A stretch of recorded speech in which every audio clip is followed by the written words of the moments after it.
Okay mga kutingting, may nagtanong po sa page po natin.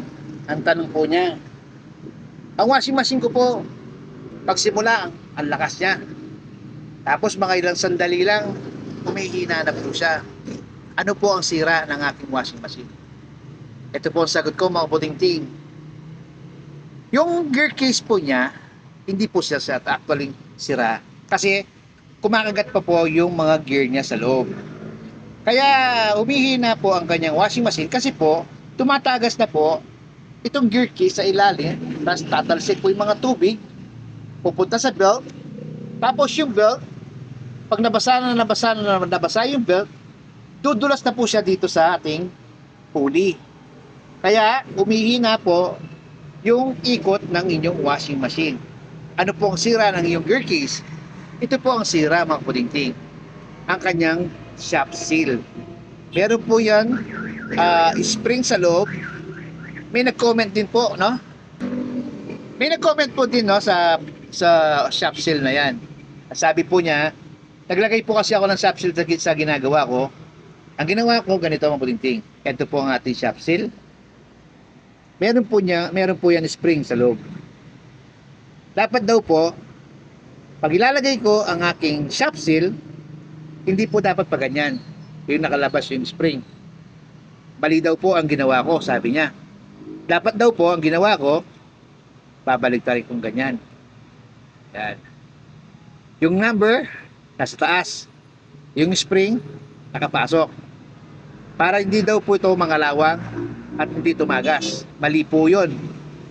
Mali po yung viewer na nag-comment.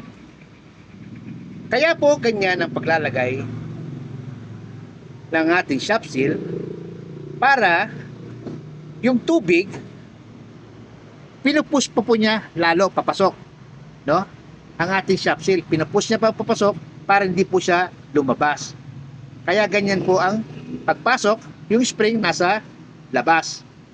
At sabi niya bakit kaya mali daw yung ginawa kasi mangangalawang daw po yung spring.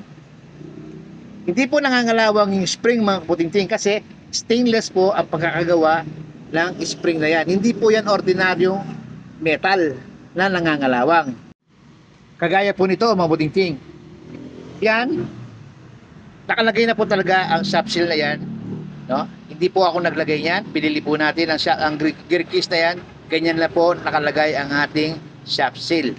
Saan po nakalagay ang spring? Nakalabas po. Kagaya din po nito. Ngayon, balik po tayo doon sa unang sinabi ko. Pag ang inyong washing machine, sa simula malakas, pag tumatagal, humihina na, ito lang po ang palitan po ninyo.